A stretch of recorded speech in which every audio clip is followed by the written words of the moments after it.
To the agenda, welcome and introductions. First of all, can I welcome Dawn, who's joined the audit committee. I'm very pleased we're Corner's contributions.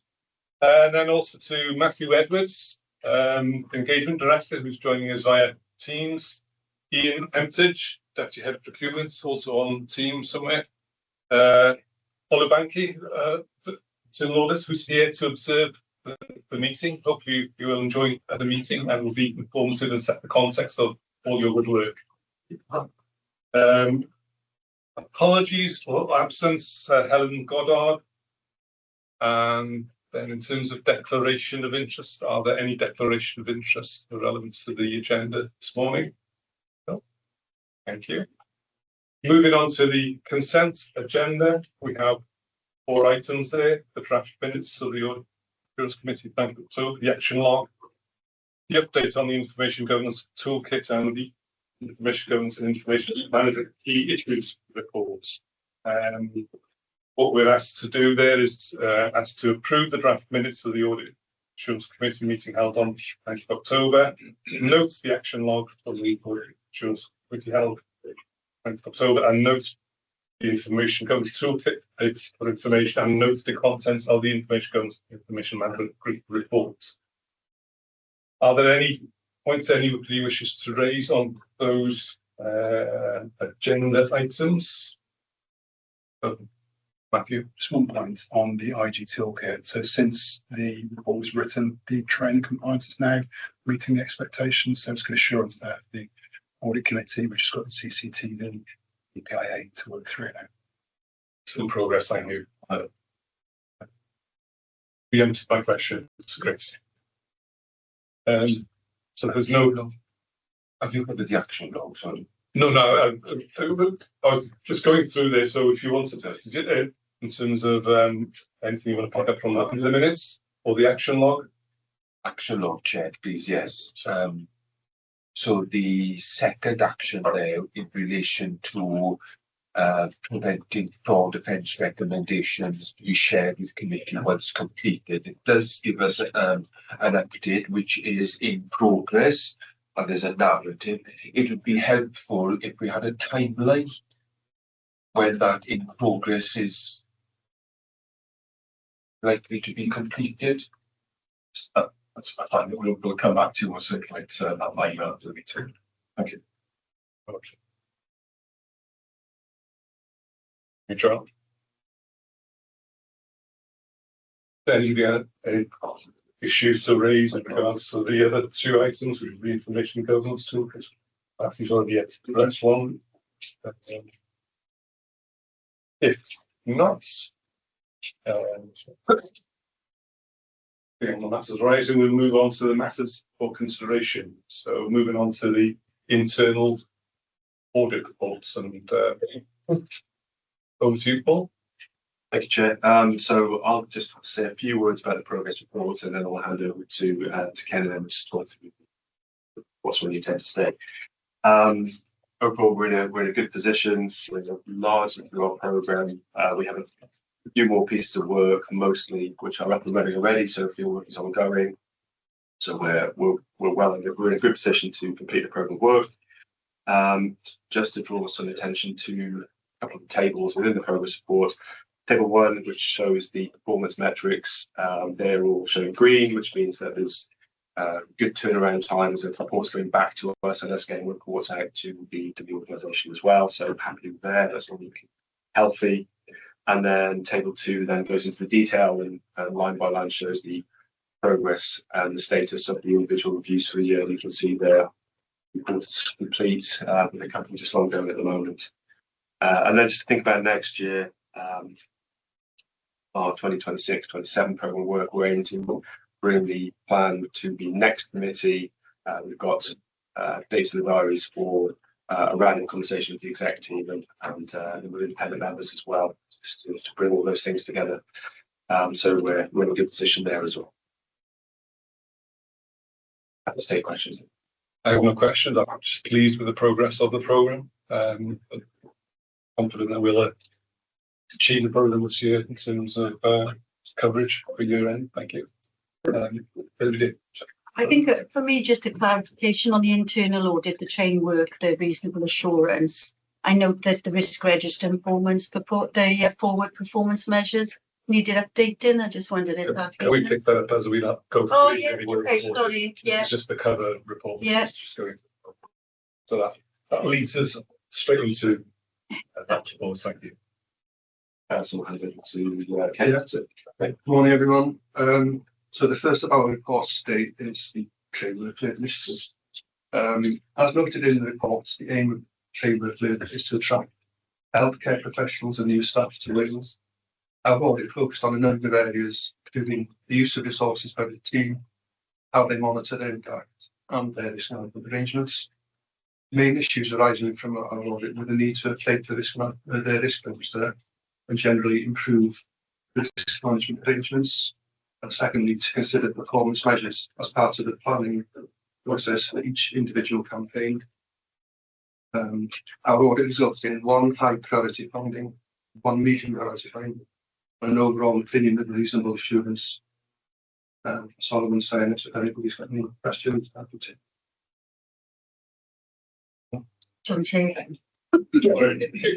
I was just wondering, in the report, it said the risk register and the performance measures is needed updating, and I just wondered if you'd have time on when that would be completed. That's in plan, I would imagine. So it looks like looks like it was planned for November to be done. I don't know. We've not gone back yet because this has just come through our. Right. So what?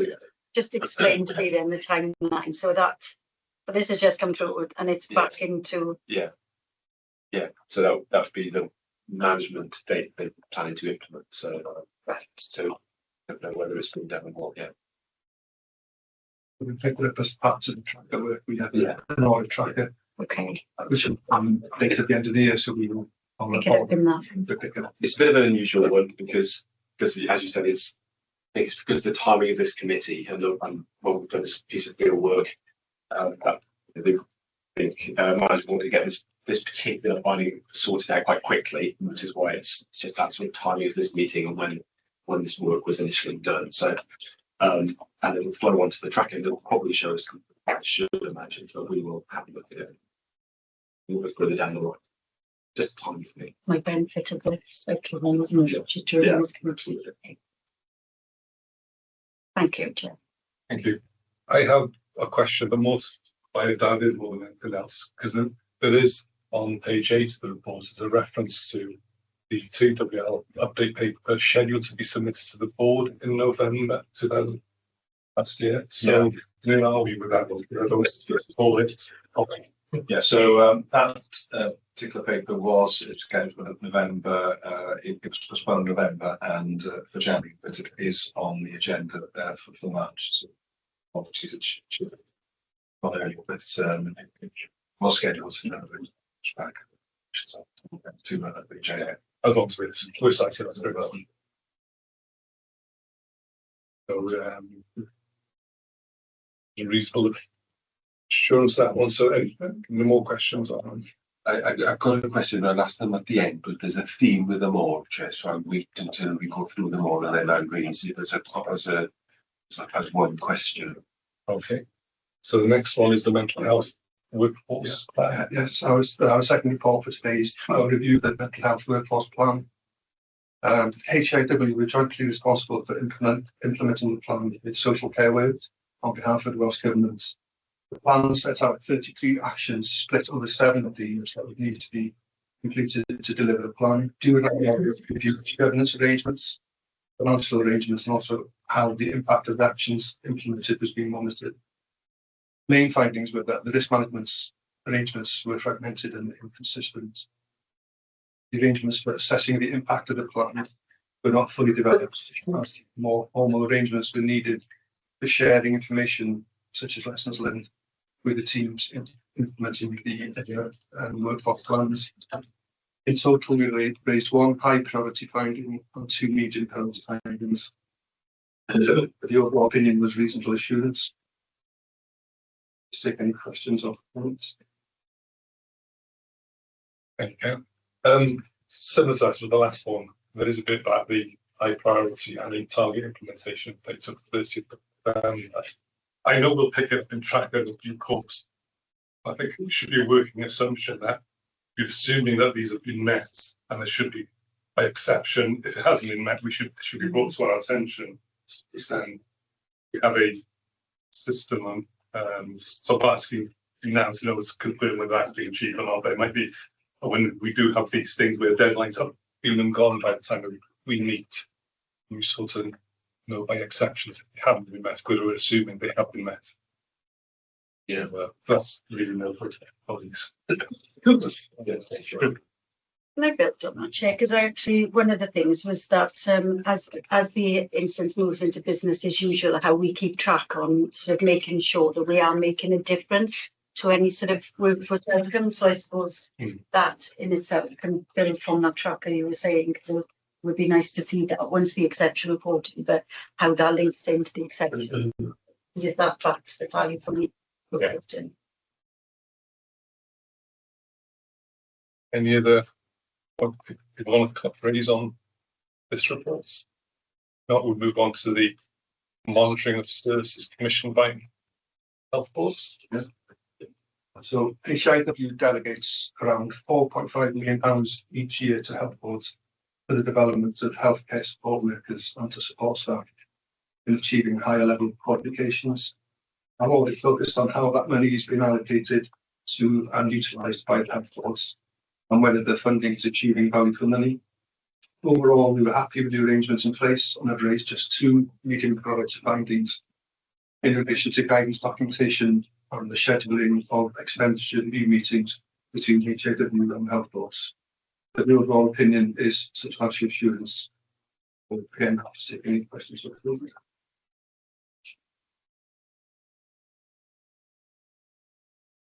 Just a question, because as well as the recommendations, you've also flagged up opportunities for enhancements. Yeah. I'm just wondering from colleagues, are those enhancements being taken forward or not? It seems to sound like helpful suggestions from our audit colleagues. So I think the short answer is yes, they will be. These things are, so in terms of the Education Commission, this is something we pick up to our Education Training Oversight Group in terms of particularly what data and intelligence we've got, how we build that in systematically. These enhancements here are about scheme of delegation updates and how things are signed off and things. Yeah. So yeah, again, we would pick those up as part of our review of that. So we tend to review it annually. I suppose the question is it something that we need to do urgently? Probably in this case, as you say, it's an enhancement rather than a serious weakness in controls. So we'll probably pick that up in our annual review of scheme delegations. Yeah, okay, that's fine. Yeah, as long as it's all. So the question on that particular one, yeah. But moving on to the corporate governance arrangements. I'm going to present that one. So this was, as I say, our review of corporate governance arrangements, that's how I can say it. And we were looking at the processes and functions and resources of the corporate governance team. As you can see, it's an overall substantial assurance as we thought the work the team were doing and work that we had to do with the teams perform these key functions as expected. However, we have identified 3 findings in the report, and those first pointed on the exec summary. So they relate to the resilience within the team and capacity within the team. Should work continue to increase in the way it has in the past few years. We've also raised a finding around a proactive review of declarations of interest. And finally, just about the corporate governance team's own risk register and where that feeds into as a wider part of the organisation. So yeah, there are some findings there, but overall it's a substantial assurance report. So any questions? Chair, thank you. Thank you very much for the report, and I certainly welcome this report. I'm sure I'm speaking on behalf of other board colleagues in terms of governance. it's something we take particularly seriously. And so it was very useful to have this perspective. And so I'm grateful to colleagues. I have a few questions. The first one, it's interesting to see some of the conclusions, and I'd be interested to try and understand the basis of those conclusions, particularly in terms of capacity within the team. So my question is, to what extent did you benchmark the workload of our corporate governance team with that of other corporate governance teams in health boards, for example, to see whether the workload, the nature of the establishment is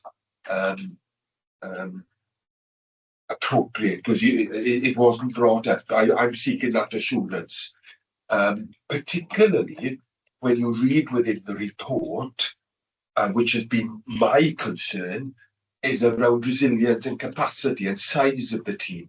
We've got no flex in that team at all.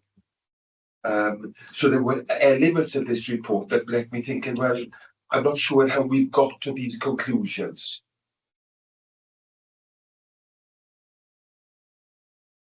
So I guess HEIW is quite a unique organisation. So in terms of being able to compare it and benchmark to health ones, it probably doesn't quite work in that respect. So we wouldn't have done any direct benchmarking, but we are thinking about the things that the HEIW needs to deliver in terms of the corporate governance team and that sort of general capacity. So there's no specific benchmarking as such, but it's around what needs to be done and sort of things that the controls that are in place to sort of facilitate the delivery of the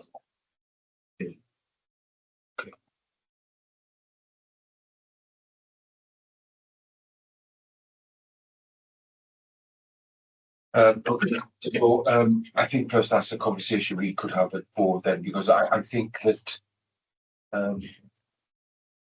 from my experience, the corporate governance team, the function, whilst the volume of the work may be different in terms of the number of committees, etc., essentially some of the JDs and what they do are very, very similar. So I would have thought it would be helpful to see, particularly when what I think we're experiencing, and perhaps Glyn, you can comment, what I'm seeing, which is why I get nervous about it, is role creep within this team, particularly around compliance issues, FOIs, etc., etc.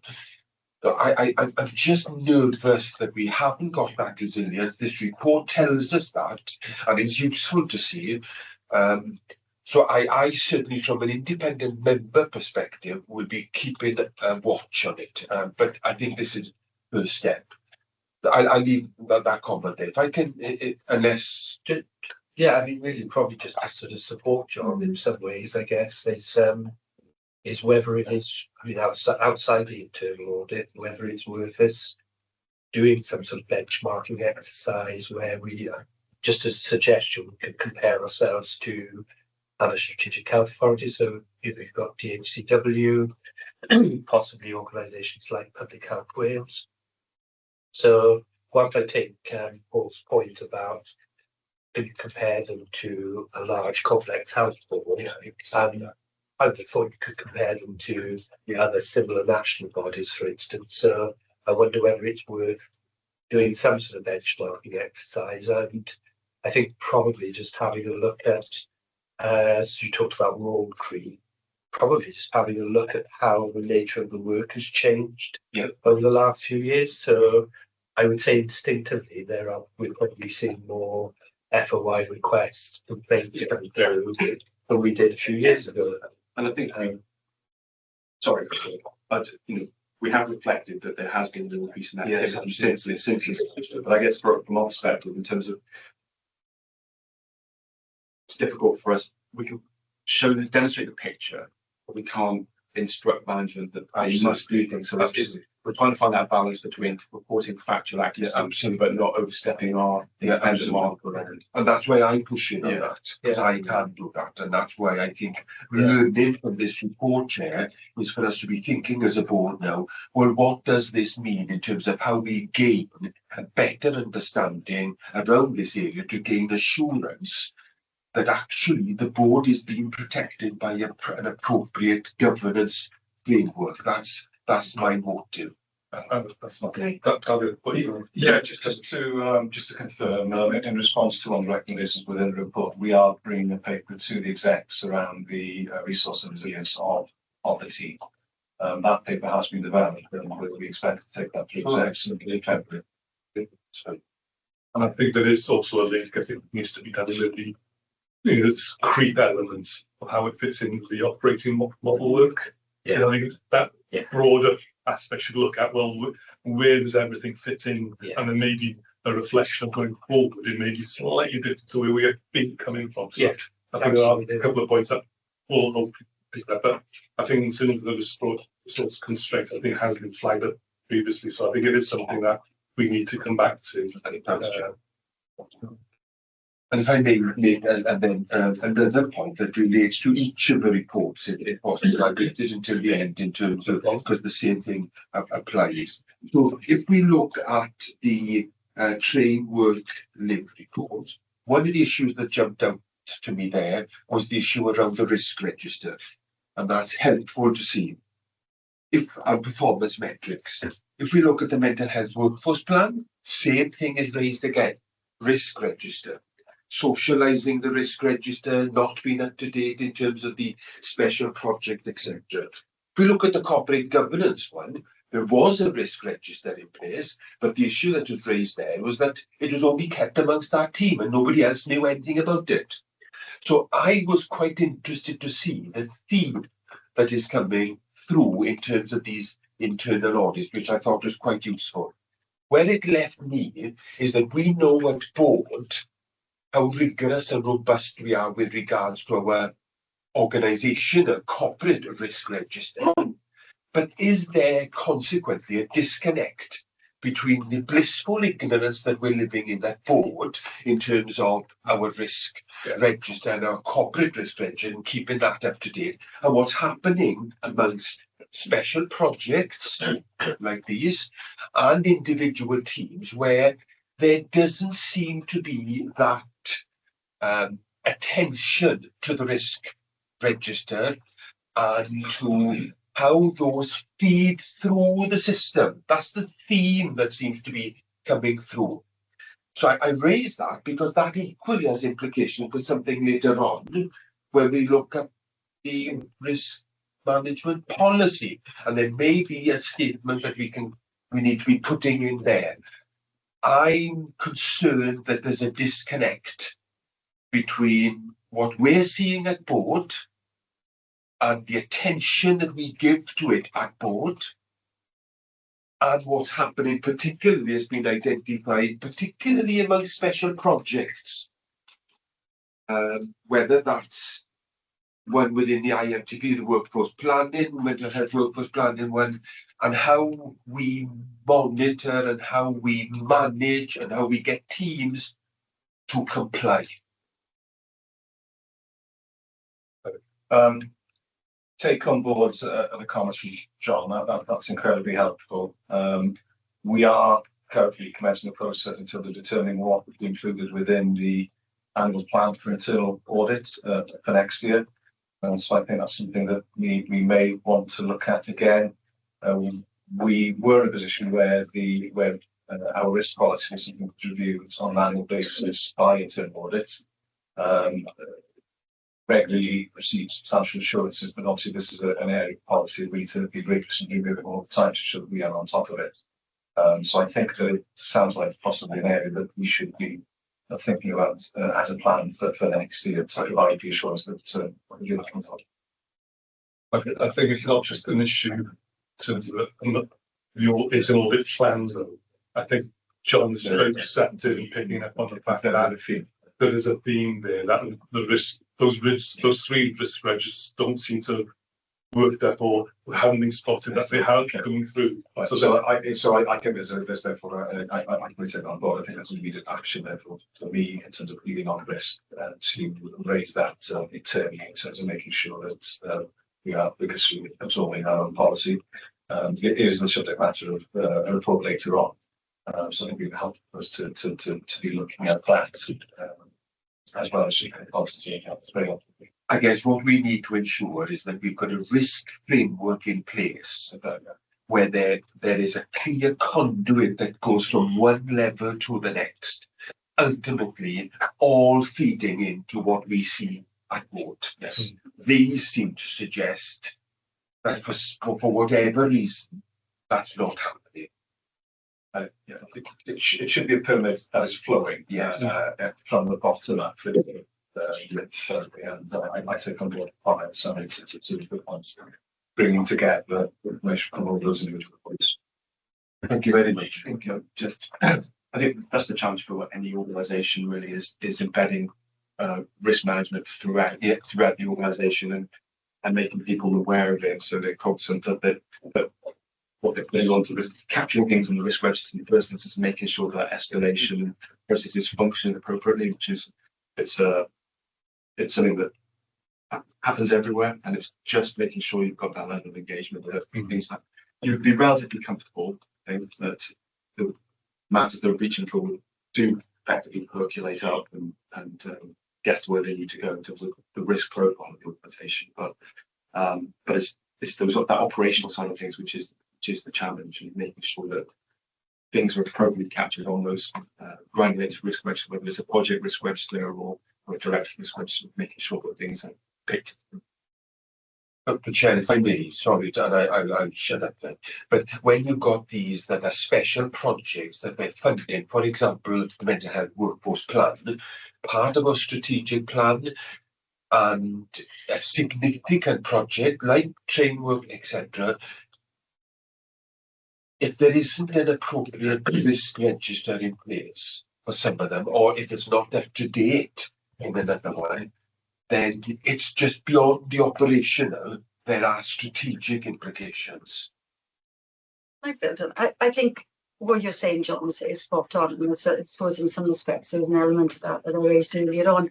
I think because we have to be assured at board and we see their risk register, even if there is another section that's added to assure us that actually the special products risk registers are up to date and mitigated, we know there's no residual risk with regards to staffing and resilience, then I think if you're at board and you've got a board paper that the executive have also said, yes, okay, these are the main risks, but you are assured that this register is up to date, this one's up to date, then again, that gives us that assurance at that level.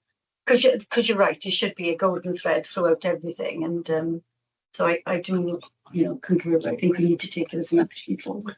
So it should be a broken thread. It should. Because if we looked at it in a different way, without these internal audit reports, would we know that those registers weren't up to date and they were coming through? Yeah. So that's a question. Yeah. So if there are other risk registers out there in the system, how do we know? How do we assure ourselves it all works its way through? So Big fool. So yeah.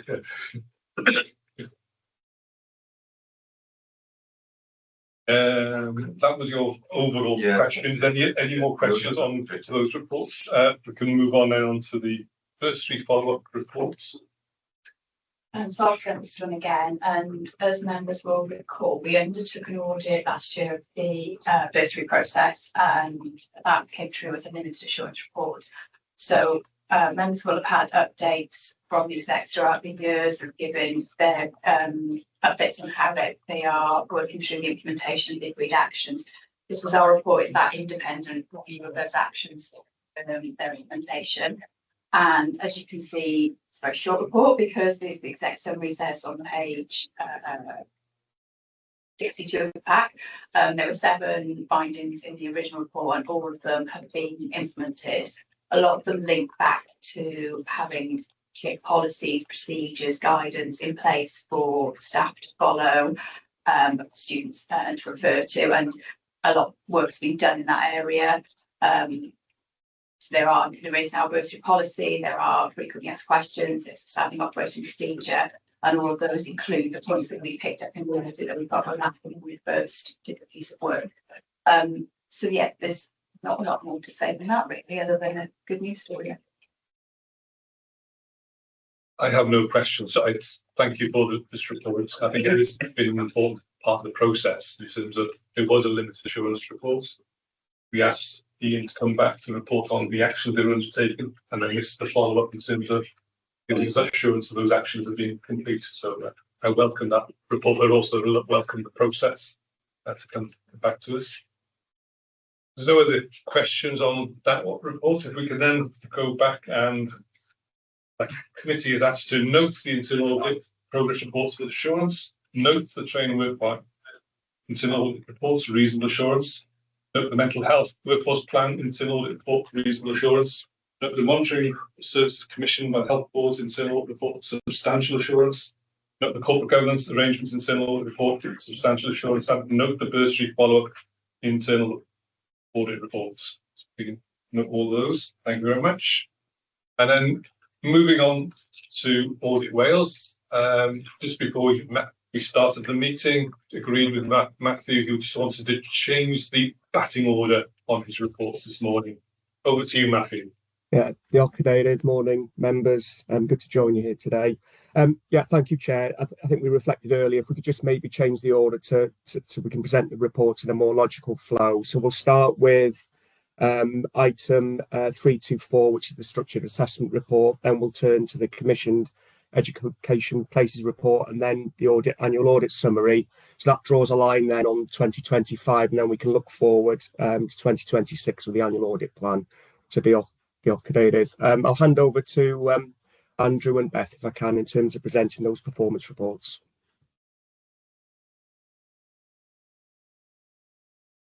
Good morning. Thank you very much, Chair. Thank you for having us. So, as Matt has said, I'm here to present the two local pieces of work for HEIW for this year. You'll see that you have your structured assessment for 2025 on your agenda. Just to note, this structured assessment came to board in November 2025. However, you will see the management response is attached to this report at page 38 or 169 in the pack for your information. This wasn't attached in the November report. I don't intend to go through it in any detail because it's already been received, but if there are any queries, I'm happy to take them now, Chair, before I go on to the next item. Stop. I wrote my comment for the minutes. It would be helpful, John. Thank you. Okay, thank you, Chair. So if I may, Beth, just make a comment, particularly for the record, in terms of the structured assessment. This is the first time I've seen it. I've gone through it formally because I wasn't at board in November. And I certainly welcome the report. I'm very grateful that I've had opportunity to read through it. And there's some very useful things in there for us as an organisation, which I'm sure colleagues have spoken about. My only comment would be, and perhaps we can take it outside of the meeting, is that there are numerous examples within it where it talks about the need to improve, or this is particularly good, very value-laden comments within it. And it left me thinking, well, what does good look like? If Audit Wales are telling us this, we need to improve the learner voice, then conversations around what the expectation is and how we are particularly good at something as opposed to improving, etc., would be useful. Other than that, a general comment, Chair, that I would wish to note for the record. Thank you. Just a couple of comments from me in terms of, I welcome the report. It's really important report this for us as committee members, but also for the board. So it is an important document, the structured assessment, and it certainly gives us assurance on our own arrangements. It's often hard to do, to reflect on your own performance sometimes. So having a view from trusted colleagues is always helpful. second comment I had was just probably not nothing fundamental, but I thought that the management response on the third recommendation was actually slightly light, because I think you're doing a lot more in terms of engaging with stakeholders more than what's reflected in the response. But I'm not suggesting we change the response, but I think you're actually probably doing more than what's there in the management response. So, Andrew, have you got do you want to come in on the structured assessment? Sorry. Yes, if I could, Chair, thank you. Yeah, just really in response to John's comment. It's something which we're reflecting on in terms of the style of our reporting. So we've recently updated our reporting and template approach. The idea is to try to be shorter and sort of pithier, I suppose, in the style of reporting. That's something which we've adopted since probably the autumn of last year. It's something which we're navigating, and there is a sort of a line, something for us to reflect on in terms of trying to write concisely, but also provide sufficient information to say, well, you know, if we come to an evaluation, why it is or what could be done to improve. So we fully take it on that, you know, there are areas we can sort of try to improve in our drafting to explain a little bit more. And it'll be something that we'll work on for this year, and particularly in this year's structured assessment. Thank you. There's no further questions on the structured assessment. If we could move on to the commissioned education places reports. Yeah, that's me. Thank you, Chair. So securing value from commissioned education places. This was a local piece of work which was specific to HEIW and formed part of our 25-26 performance audit programme. Through this audit, we looked at how the organisation assesses and secures value for money when it invests in education and training. We looked at overall arrangements, or we considered the overall arrangements, but we had a specific focus on nursing education commissioning. Because this review aligns somewhat with the piece of work that we did in 2022 around annual commissioning arrangements, we also followed up the recommendations that were in that original report. In the 2022 report, we made 5 recommendations. 4 are complete and 1 is in progress or partial, you'll see on the report, and that relates to circulating draft minutes of contract business meetings within 4 weeks. So in the audit overall, we looked at 4 areas.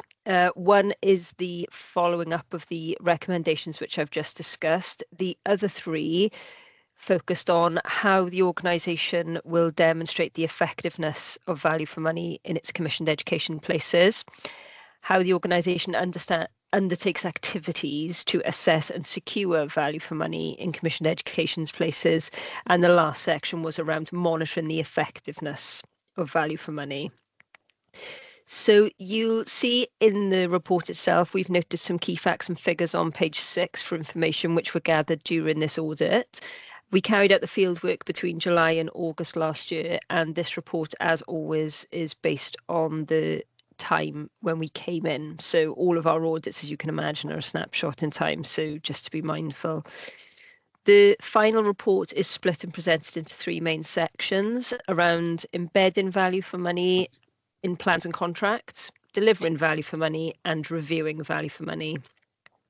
In summary, we found that the organisation's planning and contracted approaches effectively focus on achieving value for money, that the organisation delivers initiatives that demonstrate its intent to improve value and outcomes. However, while quality and performance monitoring of education commissioning remains strong, HEIW does not sufficiently assess or report on education commissioning value for money itself. This report contains 2 recommendations. 1 is around developing a framework of measures at the starting point to assess value for money of commissioned education places, and this should draw on both financial and non-financial indicators. And the second is to report on the outcomes of that at least annually. This does align with the ECQC's terms of reference in respect of overseeing and scrutinising value, and should help to inform future discussions and underpin any decision making. just to say, Chair, I'd like to thank all the staff who were involved in this review. We did ask for quite a lot of documents. So as you can imagine, we know that the teams are really busy, but I am happy to take any questions about this piece of work, or alternatively, I can pass back to officers. Thanks. Stefan? Any So in terms of the report, really welcome and the report. We had really good levels of engagement with Audit Wales with regards to the management response, and obviously we interpret those recommendations, and we are really excited that we have a response that we'll be able to implement, and it was a very positive response in terms of the impact. I guess the one element that's coming through on a regular basis over the last couple of years is that we need to focus more on impact, and we are looking to put in place regular improvements around impact. And a key message is that right at the inception of writing reports and improving projects, that we need to be thinking about how we measure success, how we measure impact, and we are taking steps to that.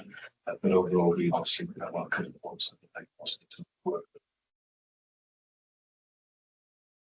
I have a question on the previous report because there's still a partial on there. So it's like 3 years hence and it's still a partial technically. So I don't know what actions are being taken forward in that area so that we have reassurance that that will be complete going forward. Yes, so this isn't the regulatory limits. So that they've taken that on board. So it is an area of focus, and we would expect going forward that they will be able to comply with that recommendation. Nevertheless, we're completely aware that minutes can be a challenge, but clearly going forward there's a recommendation, and it should reflect good practice in any event. Perhaps minutes more accurately is going to reflect the meeting and sort of turn around and time in terms of implementing recommendations. So it does reflect good practice, and we'll be looking at improvement for that, not improvement compliance for that area. Thank you. Sorry, I was just obviously I welcome sort of recommendations on the impact and the outcomes, and I also think that it'd be nice to see that report with regards to the relationships and the stakeholders that we've got, because obviously there's, given that the value of money is so dependent on partners across the system. So it'd be nice to see that incorporates. My one around timeline, Garage, you just mentioned that is going to be in progress. Is that something that's come back to this committee first as a framework before ECQC? The work you're going to be doing on the value for money, where we sort of taken on board those recommendations. What's the next step for you? So we'll be bringing this report to the next meeting of the Education Committee. So we expect to be developed since from then. I'm trying to think whether the next meeting is the next month. So it's a continual theme, and we are focused on it. And obviously, it's frustration that obviously we are having an impact, but clearly we're not celebrating those impacts efficiently. But there's also an element that on occasion it's difficult to explain an impact, for example, around passion leadership. We are reliant upon the national survey largely, but it is difficult because there are elements of work that it's intangible, and it's hard to come up with an objective response. But clearly it's something that we need to focus more upon going forward, because obviously it's crucially important that in terms of work that we're undertaking, that we are able to exponentially and impact going forward. Yeah, and I think going back to what Bethan just said, that sort of implementing and articulating a series of measures, I'm quite keen to see what those look like. Okay. But you raise an important point though in terms of the recommendations refer to things going back to ECQC type thing. So should that committee take the lead in taking this forward? Clearly we all pick up on audit tracker. That's clarification. Sort of if you're happy, I would say, well, we as a committee should refer the report to ECQC, and that we want them to take the lead on it, but feedback to us, so we're cited in terms of what assurance they have when those reports come through. Yes, at the end. Right, but I don't want us to duplicate what they're doing. I think they should. it's really very much around definition. So I think that also they'll go into much more depth than we're likely to do. So yeah, so I can understand that argument, and I'm not against that. That seems sensible, but we need to be very clear where the governance arrangements are with regards to this report, because like Bethan rightly said, we're looking at value and impact, financial and non-financial. Now, at a superficial level, we would say ECQC, non-financial, financial here. So all I would say is, whilst I accept what you're saying, we need assurance as a committee. What and how are we going to manage value and impact when it comes to the role of each committee? Because each committee will be looking at it very different. So we can say, yes, that goes to ECQC and it comes back to us, but we need to define exactly where that governance responsibility will rest.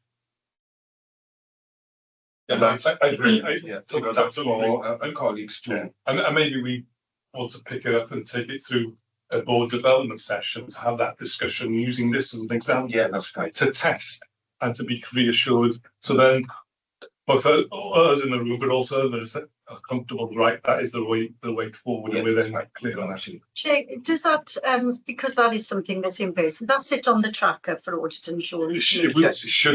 Yes, so it will remain on the audit track, and therefore we will be providing the assurance to the committee via that route.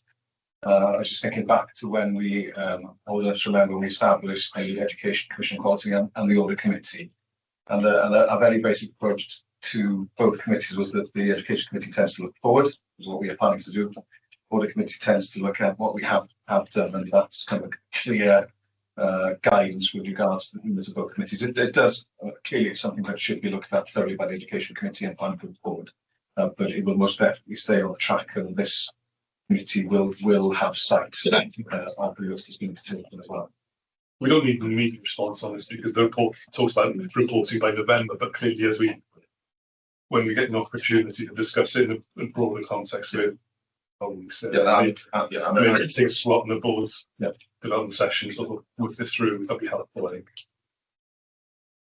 Chair, if I may ask on a separate point, Bethan, if I can, out of interest, so I certainly there's some very interesting points of discussion within the report, and one that caught my attention was the one in relation to workforce planning. And the report shows that we have, I think I'm quoting you, have robust mechanisms in place to align spend to health board workforce need. So that's reassuring. But yet, alignment from evidence that we see, that alignment is not correct, because we've seen examples this year where in terms of spend and in terms of workforce planning, that hasn't been correct. And the report talks about perhaps the reason for this is the landscape has changed over time, it says. I'm just wondering whether to what extent then did you identify predictive modelling for workforce planning? Because if there's predictive element to it, whether the landscape has changed or not, we should be able to have better alignment between our spend, health board need, and then what that pipeline looks like. And we're experiencing, for a variety of reasons, and I think we as a board need to look at that. There is misalignment, and we've got professional examples, profession group examples of that at the moment.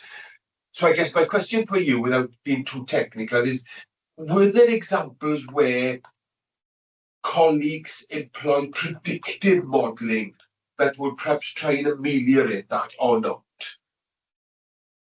Yes, thank you. Sorry, Andrew, do you want to go first and then I'll jump in? Go on. Yeah.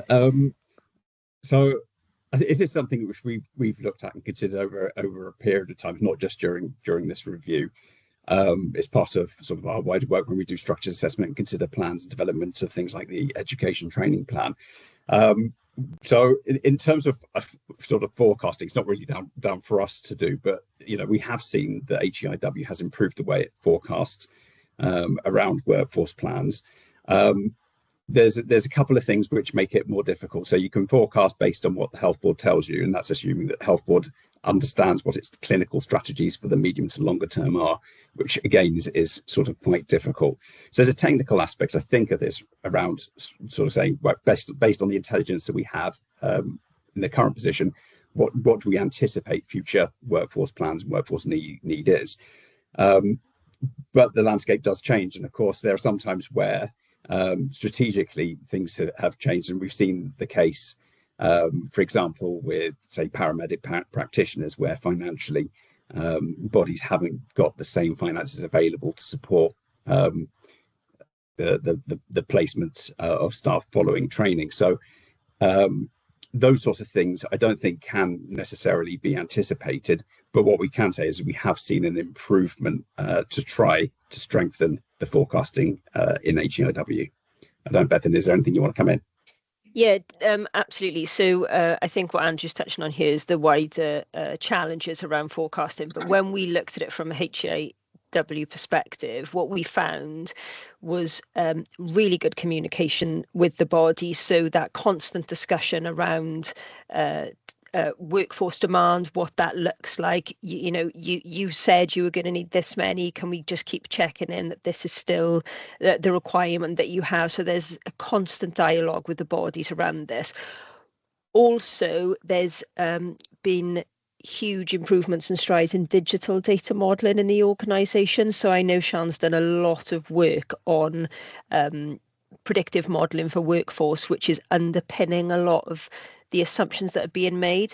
All of that said, so the arrangements internally we found to be really positive. Going back to your point and maybe Andrew's wider point, that doesn't always mean that the original assumptions made by the health board are going to pan out.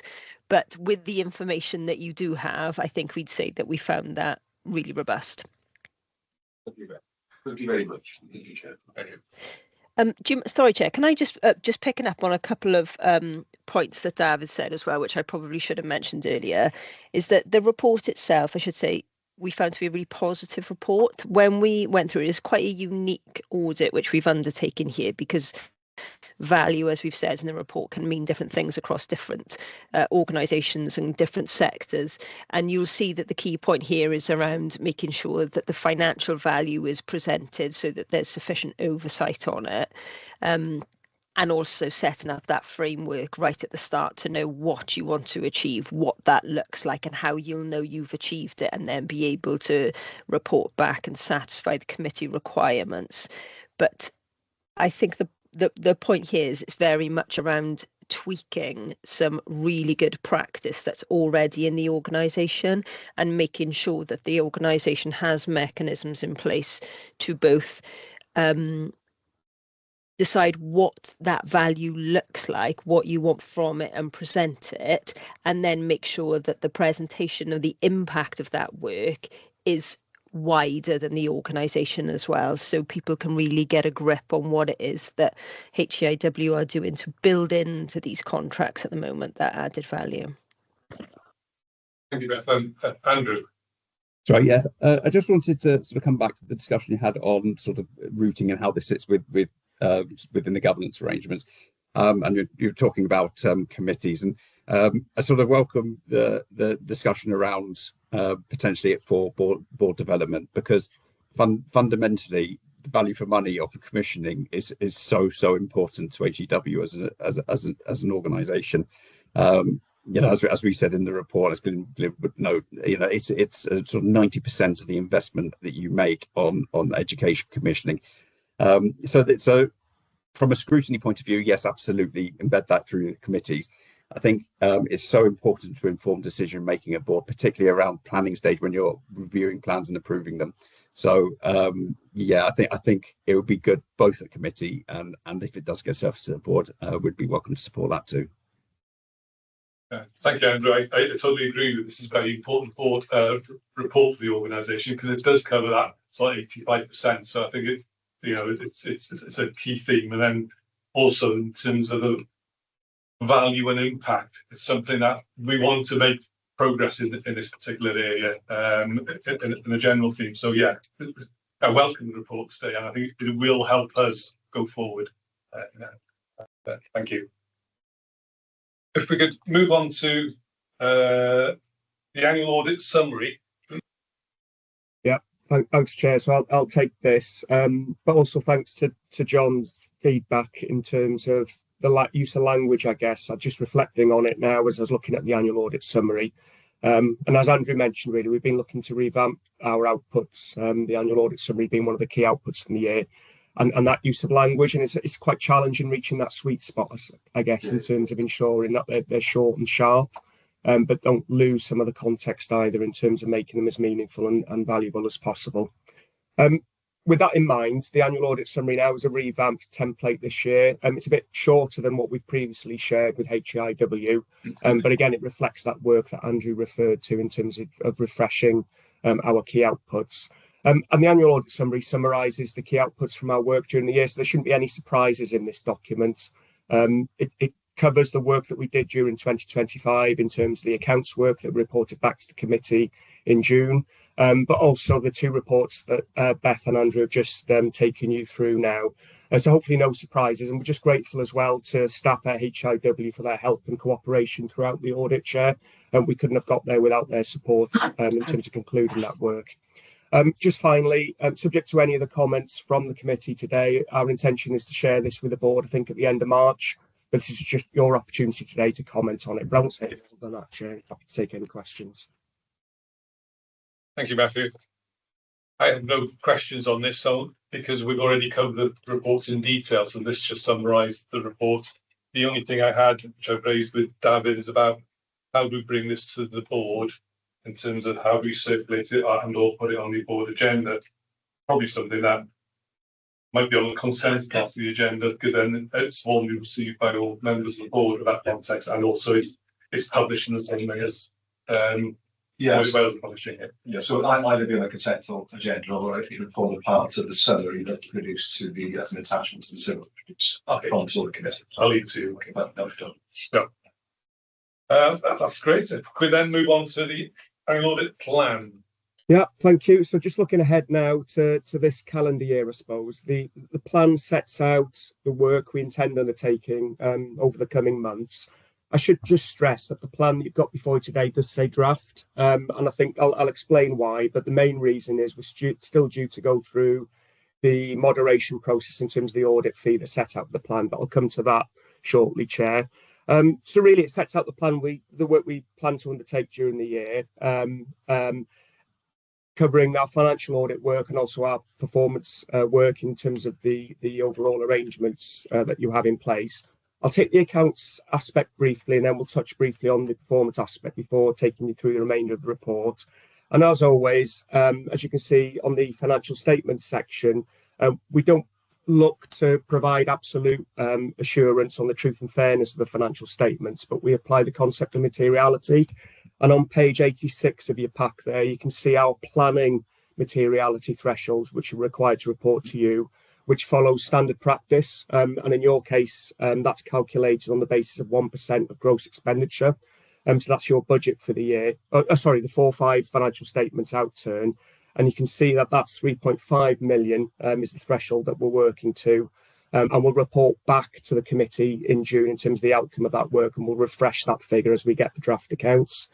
There are two areas we regard as material by nature, which are of more interest to the reader of the accounts, and you can see those at the bottom of that page, which relates to the remuneration report, two thresholds there for salary bandings and benefits in kind. So we apply a lower threshold to those, clearly because of the interest of the reader of the accounts, and also the related party disclosures.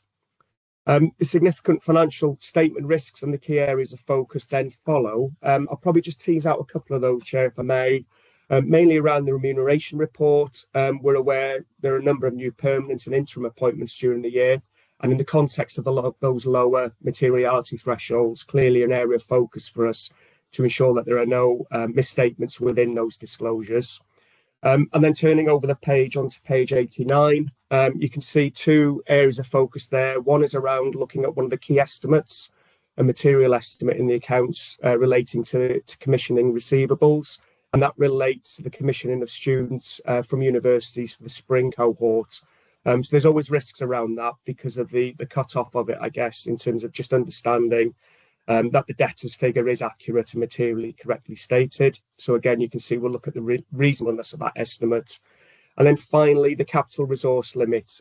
If you recall, there was an issue that we reported last year that could have meant a breach of the SHA's capital resource limit. So again, we'll design a programme of work following on from our recommendations to ensure those recommendations have been addressed, and that the reported outturn is the correct position as well in all material respects. So that's the accounts side that we'll focus on, and you can see the timetable later on. The key output will be when we report back to you in June in terms of the outcome of that work. So we'll keep you posted on that. Just briefly moving towards the performance aspect of our audit work for the year. And you can see on page 94 there, the two key aspects, I think, on page 94, 95. Firstly, the structured assessment. So in addition to our standard core structured assessment work, we'll also focus on two key areas this year. Firstly, looking at the arrangements for setting and monitoring wellbeing objectives. And secondly, looking at your prevention activities to deliver your strategic priorities around workforce transformation to support preventative and place-based healthcare. And again, we'll take that work forward over the summer, late summer. And then finally, a local project looking at stakeholder engagement, so ensuring you've got proper arrangements in place that align with your strategic aims. And the detail and the scoping of that work will be agreed closer to the time, but the intention is we'll undertake that work during the autumn. Just the final couple of elements, if I may, just over the page on page 96, the audit fee, and as flagged at the start, this area is still subject to internal moderation, and we will finalise the plan as we conclude that process. But the fee rate for the year following the Auditor General's consultation exercise over the summer has resulted in an average increase of fee rates of 5.3%. That doesn't necessarily translate to an increase in your fee of that, because that's a risk-based approach. But presently, we're proposing a 5.3% increase to the actual fee for the accounts element, and a slightly lower increase for the performance element of the fee, which gives rise then to a 207,000 proposed fee for the year. I should stress that fee is very much based on a range of assumptions that you can see at the bottom of that page around timely responses, no additional risks arising, etc. But again, just to reassure the committee, we don't make a profit on those fees, and if the fee actually arrives at a lower element, then we'll refund the difference to HEIW. And just finally, Chair, just turning to the audit team on page 98 of your pack.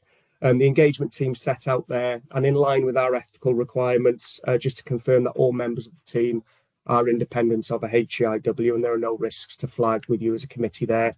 And again, we'll report to you should the position change as we progress our work. I'll leave it there, Chair, but happy to take any questions around the aspects of the plan. Thank you, Matthew. I'll open it to colleagues.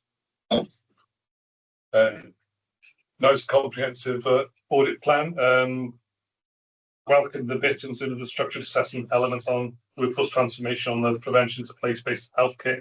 Likewise, the stakeholder engagement. I think they'll be valued pieces of work for us, and it will be very informative. As you'd expect, Matthew, I need to push back on audit fees just for noting the fact that it's higher than the uplifts that we get. There's no surprise in that regard, and I understand where you're coming from in terms of it only covers costs and everything else. But I think organisations are uncomfortable in that regard. But it's just really for I feel I need to say that. I don't have to respond to it at that point, Matthew. But, well, I will respond, Chair, and thank you for that feedback. I think, yeah, it's consistent with the message that we are receiving. The Auditor General, as he's required to do, consulted on the fees for the local government sector in the summer, but he covers the other sectors in that fee consultation. And on the back of that consultation, the Auditor General wrote to Chief Executives and Directors of Finance across the Welsh public sector in mid-November, setting out the response to that, recognising, the financial challenges you and other organisations are facing. And within there, he did flag that the original consultation, I think, was 5.5%, reduced slightly to 5.3%. Appreciate that isn't a significant reduction, but absolutely recognise the pressures you as an organisation are facing, and we do whatever we can to reduce the pressures on those fees. And that feedback is helpful because we'll continue to share that internally, but absolutely recognise the points you're making. Thank you very much. So if the committee is now asked to, 1, note the Audit Wales structured assessment, 2, note the Skills and Value Commission Education Placements report, 3, note the annual audit summary, and then 4, approve the annual audit plan 2026. Apologies from me as chair. We are overrunning at the moment. It's bad chair, but we will. But we've talked about very important points in terms of both the risk register, how it fits in, but also the commissioned education. So it was about it, but I do note that we are slightly behind the timetable at the moment. So if we can move on to the procurement compliance report, and welcome Ian to the meeting. Thank you, Chair, and good morning, everybody. So I just want Lindsay, to. sorry. Pardon me? And Lindsay, sorry, I didn't see it. Oh, sorry. She popped up on screen and I didn't see it before, sorry. She magically appeared. Thank you. So I'm going to talk to the points of note in the procurement compliance report. Specifically, we had in the period from September through January, so it covers roughly a 4-month period, we had 4 single quotation actions, 4 single tender actions, 11 contract extensions and 1 contract variation, and there were 4 file notes within that period.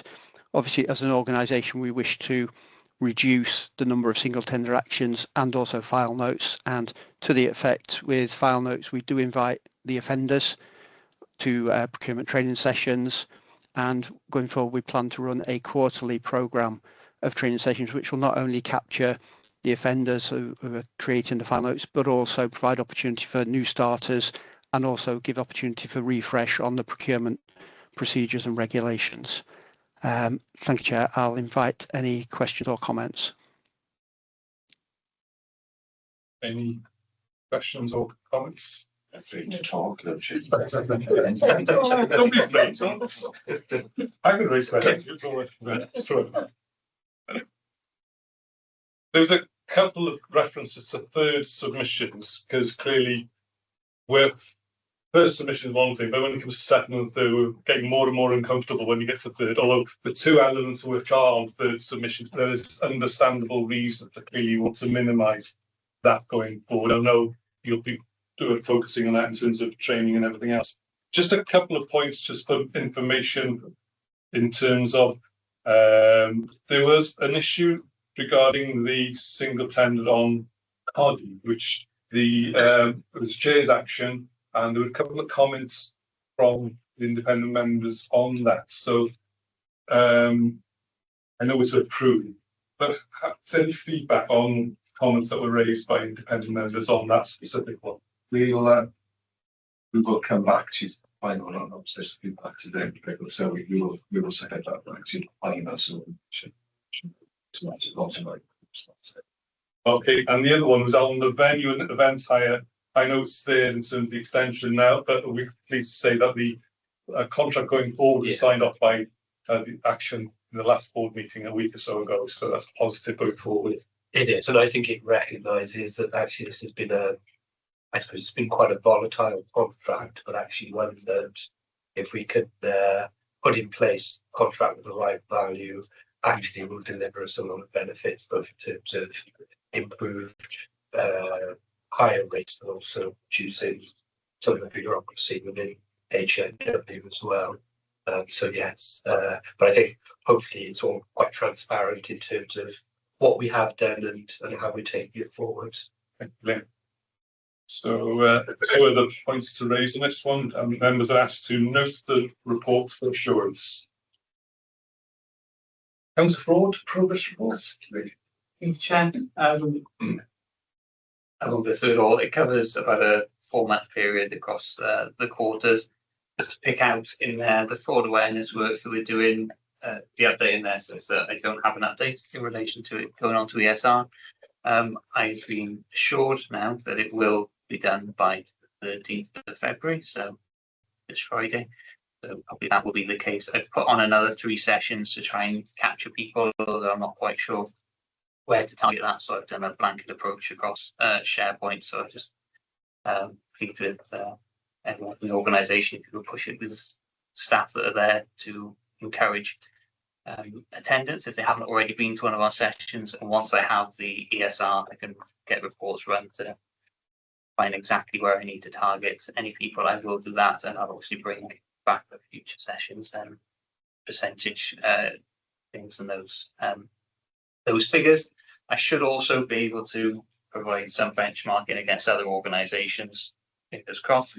They're doing, some of them are doing e-learning, but obviously we made the decision to do for the sessions instead, but it's comparable between them, so I should be able to provide benchmarking and where we sit with that. It was a busy period, this period, in terms of Fraud Awareness Week and publications. So there's some links there. If anyone didn't pick up on them at the time, please take some time to have a look at the awareness work that was put on by the team. Other than that, there's no major issues in relation to the work. We continued with some referrals, some risk alerts that have come through, but nothing major to concerns to raise the organisation. Thank you.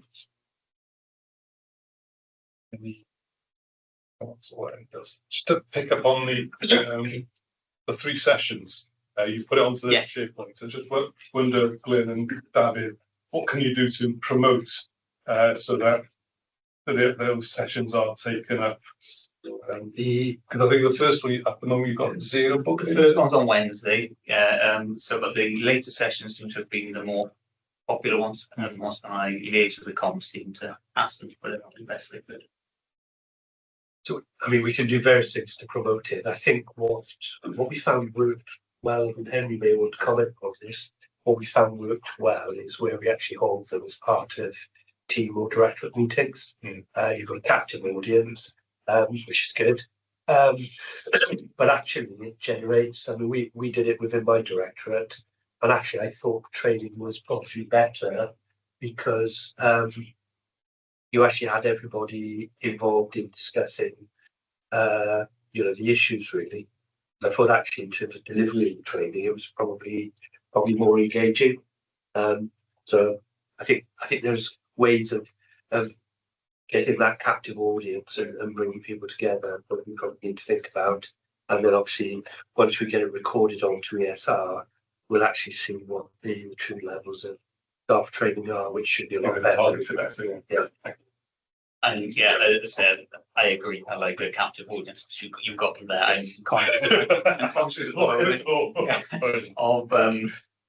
back because we have gone around all the different directors and done those captured sessions, if you like. But so I don't want to subject people who have been through it already and take at the time of those meetings without knowing where we need the best target. So once we got figures.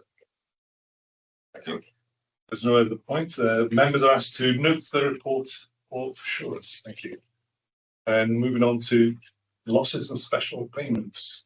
Thank you, Chair. So this is a regular paper outlining the losses and special payments up to the end of December 2025. And during this financial year, we've identified 7 losses totaling 11.4, just over £11,000.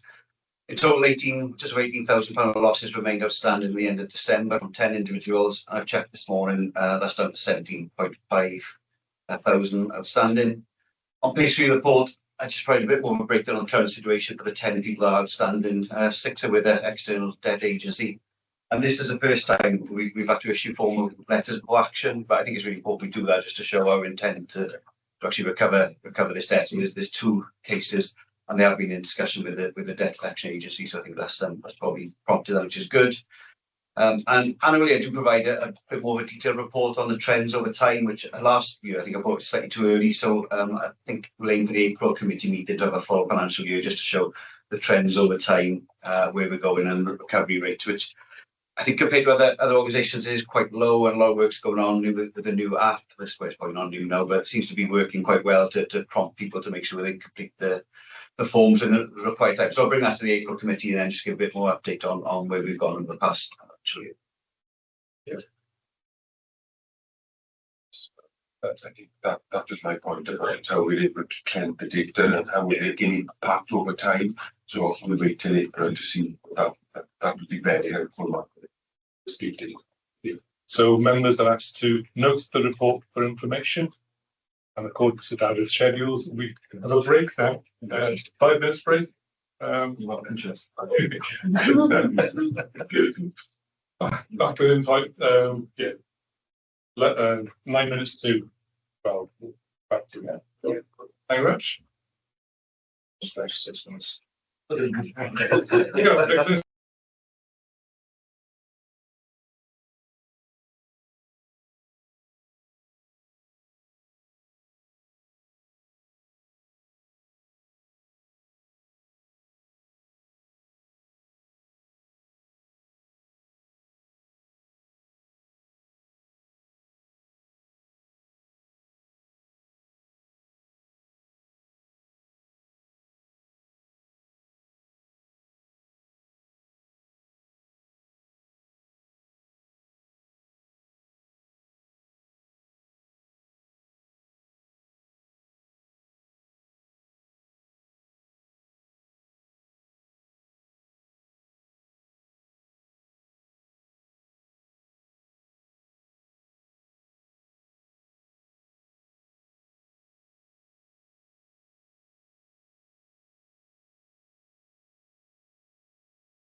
Please.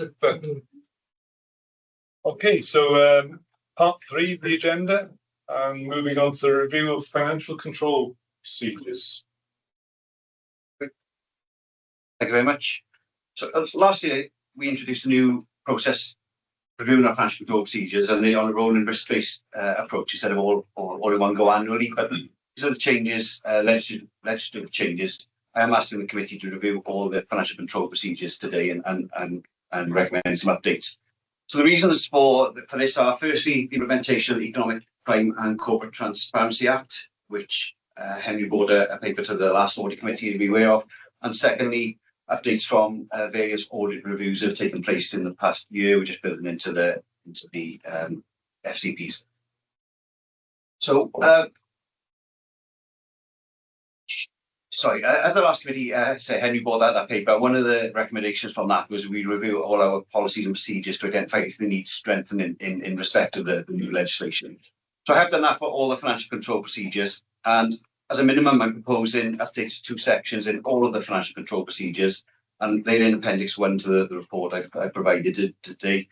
Essentially, I'm looking at a revised responsibility section, so I'm proposing revisions to my responsibilities as the head of financial accounting to ensure FCPs are updated in respect of any risks, and they're communicated across the organisation, so they're not just documents that sit on the shelves. They need to be, people need to be aware of them and act on them. Responsibilities of all staff, so they are aware of any potential risks and report them. And finally, I also included a section that anyone acting on behalf of HEIW is covered by the financial control procedures. And again, that was highlighted within the act that actually we do have a responsibility for anyone working for us. Also then, I'm proposing an additional section in the main body of the report that outlines the requirements of the act.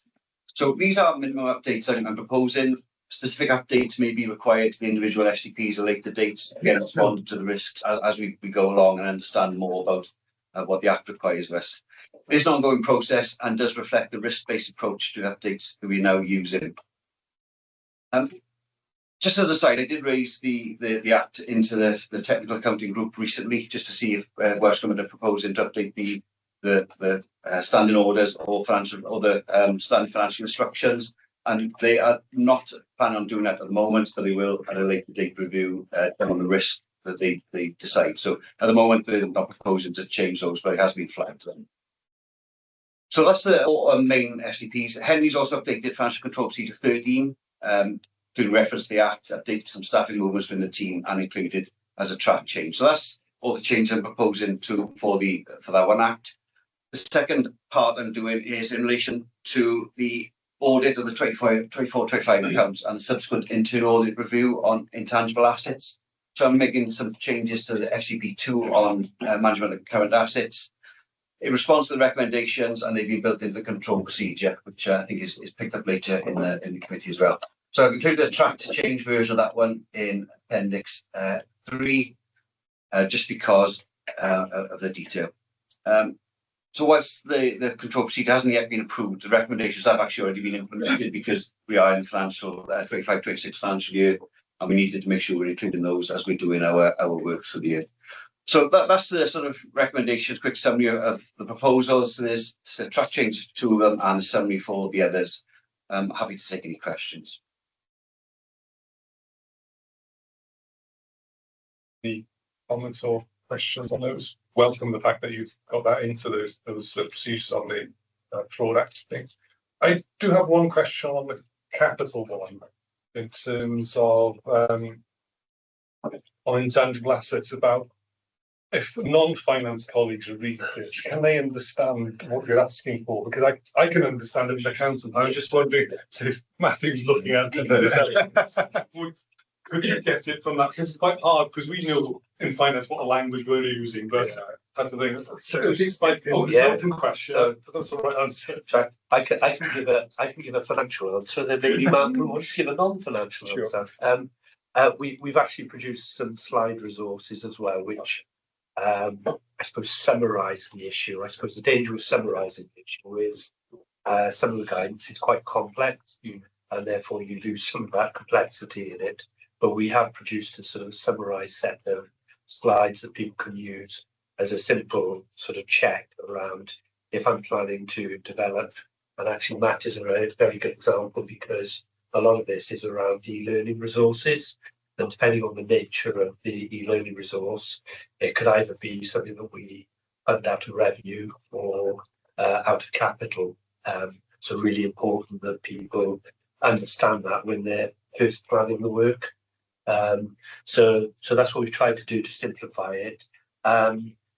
Each of the finance business partners now in their budget holder meetings also look through and review spending plans and expenditure to again sort of work with budget holders to try and identify where there may be intangible assets that we need to capitalize. So there's a few things that we've done, hopefully to try and make it very practical and simple for people, but at the same time it is quite a complex area. That's the clarification. Yeah. You don't have to answer the question, but it is so, because it is important that whatever is published and is out there, that there isn't a guide that I know then any reference you go back to finance if anybody need out or further advice on all that. That's right. It is also a two-way process. That there's a quite technical aspect of your role, and actually we can't understand that. So it isn't just throw it out there, just respond. It does have to be a two-way sort of process, because we can't understand the technical side. Yeah, thanks, Chair. I think it does make sense to me. We did spend quite a lot of my career doing finance systems as well, so that may have helped. but I think the key point here is really there is a process, and there's dialogue between yourself and Martin in our example, where we'll talk through things if there's any ambiguity or uncertainty. So I feel quite confident in what's been provided. That's great, thank you. Thanks for those clarifications and assurance. So members are asked to approve the additions to all FCPs, excluding FCP 13, that's set out in Appendix 1, in response to the requirements of the ECCTA, and then approve the proposed amendments to the FCP 13 Council Code in response to the requirements of ECCTA, and then approve the proposed amendments to FCP 2, management of non-current assets in response to order recommendations relating to council assets. That's approved. Risk management policy review. Diolch yn fawr iawn i ddweud, byddai'n cyflwyno'r saith papur nesaf y Gymraeg, felly yn rhaid eilydd i bawb drwy ger ymlaen. Felly, o ran y papur yma, dyma papur yn ymwneud gyda'r polisi rheoli risg, mae papur yn gofyn am gymeradwyaeth. Mi ydym ni'n adolygu'r polisi yma yn blynyddol, yn unol â'r rheoli sefydlog. Byddwch chi'n nodi o'r papur yn bod ni awgrymu am y ddiwygiad i'r polisi eleni. Yn gyntaf yn ymwneud gyda diwygio canlliwiau status risg, yn ail i diweddaru ein archwaith risg a'r risk appetite. Felly, dyn ni'n gofyn bod mae'r Pwyllgor yn ystyried y diwygiadau ac yn cefnogi'r gwelliannau ac yn argymell i'r bwrdd i bod nhw'n mabwyshadu'r polisi arfaethedig. Diolch. Thank you, Chair.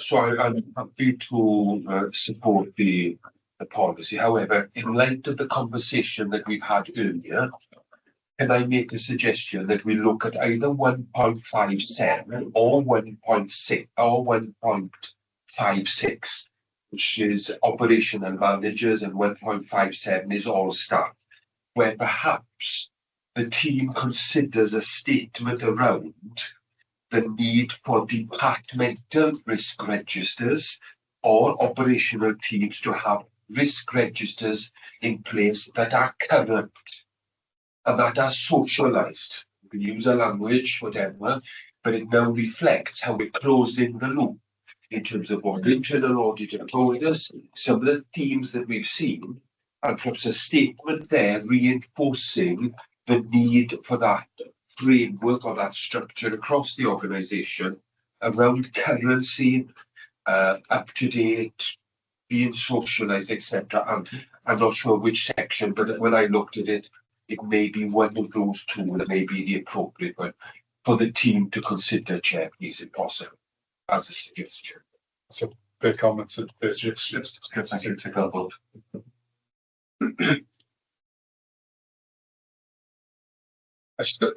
Not a query for now, but for something for consideration in the future, because there's responsibilities tasked to executive directors, and one of them about risks relating to business continuities with the Director of Finance Planning and Performance. And I was just wondering, in terms of the business continuity risks, are most of those risks in your area, or are they now becoming more in the digital field?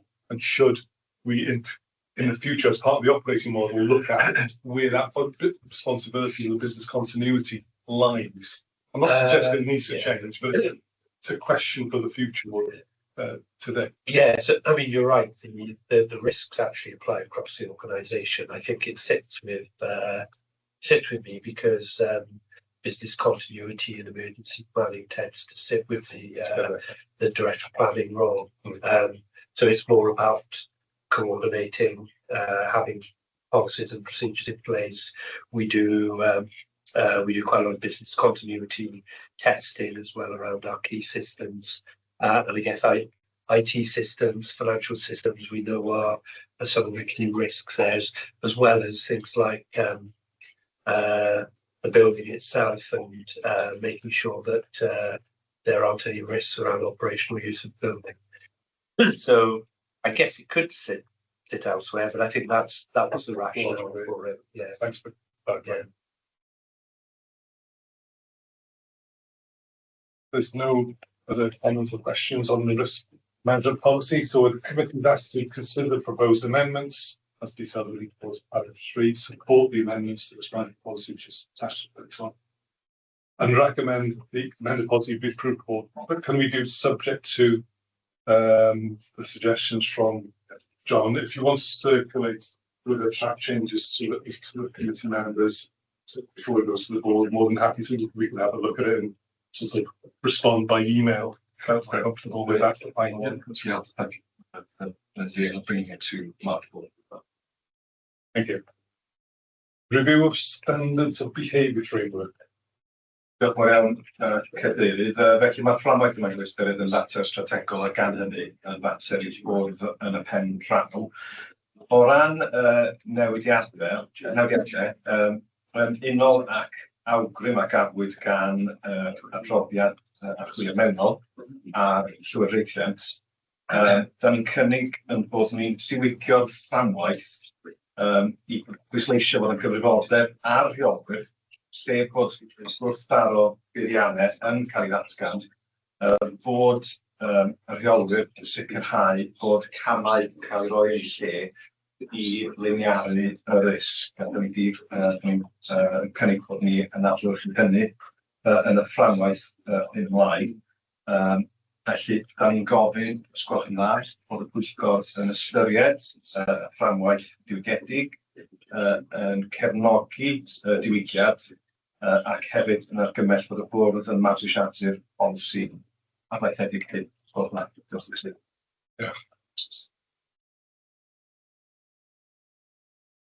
So reflections. So we are, committee is asked to consider the proposed amendments to the HEIW standards of behaviour framework as detailed in the proposed paragraph 3, support the amendments standards of behaviour framework, which is attached to appendix 1, and recommend the amended framework be approved by the board. More than happy. Thank you. Approve the committee self-assessment questionnaire. Diolch, Cadeirydd. Felly, da ni'n cynnal asesiad o waith Pwyllgor, Pwyllgor yn flynyddol.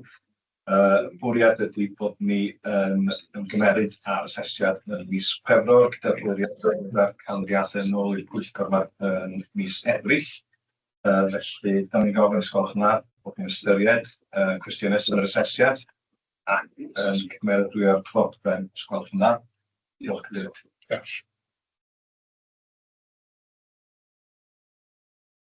Happy to, yeah. So, committee members are asked to consider and approve the contents of the committee effectiveness review documents appendix 1. Yes. Thank you very much. Audit and Assurance Committee Forward Work Programme 2526 and approval of the programme for 26-27. Diolch yn fawr iawn. Felly'n fras iawn, mae'n dwy rhan i'r bapur. Da ni'n gofyn sgwrs yna fod y Pwyllgor yn nodi'r cynnydd o ran y blaen rhaglen ar gyfer y Pwyllgor eleni 2026. Ac yn ail, da ni'n edrych ymlaen at y blaen rhaglen ar gyfer y flwyddyn sydd i fod, 2026 a 2027. Felly, da ni'n gofyn os gwelwch yma bod y pwyllgor yn nodi y ddwy ddogfen. Any comments or questions on this? I just have a minor question on the 26, 27 programme. Track most is fine. There's a review of financial control procedures. It says as and when required, and it's across for each meeting, as if it was each business meeting. I think we should have one cross. I think you'll do it, and you'll feedback annually whether you've done it or not, but I don't think we need it every meeting. I suppose we're giving flexibility to so it could come up. Yeah, we'll do that going forward because obviously we can add it on if we need to. Yeah. So we'll select. We select a meeting. I know we really enjoy going through the documents. So maybe once a year. Well, the extraordinary meeting just to show some pages with that particular document. Sorry. Members are asked to note the 25-26 Audit and Insurance Committee Board Work Programme, Appendix 1, and approve the 26-27 Audit Insurance Committee Board Work Programme, Appendix 2. Thank you. Audit Recommendation Tracker. Diolch yn fawr iawn, Cadeirydd. Felly, diweddariad ar traciwr. Ar hyn o bryd, mae yna 8 argymhelliad ar y traciwr. Ac o'r rhai mae 7 wedi codi o argymhelliadau gan yr archwiliad mewnol ac 1 o ran yr archwiliad allanol. Felly, os wnawn ni gymryd yr argymhelliadau mewnol yn gyntaf, mae 2 o'r 7 wedi cael ystyr yn goch, 3 yn amber, 2 yn wyrdd. Byddwch yn nodi o'r adroddiad bod y 2 sydd wedi cael asesu yn goch yn gysylltiedig ar prosiect codi. O ran argymhelliadau gan yr archwiliwr allanol, dim ond 1 sydd yna, ond mae hwnnw wedi cael ei asesu yn goch, ac mae'r argymhelliad hynny yn ymwneud gyda trefniant i gyfnodi gwariant cyfalafol. Felly, da ni'n gofyn os gwelwch yma yn gyntaf os y pwyllgor yn nodi yr adroddiad ac yn cymeradwyo bod y 2 argymhelliad sydd wedi cael ei asesu'n wyrdd yn cael ei tynnu oddi ar y tracio. Diolch, Cadeirydd.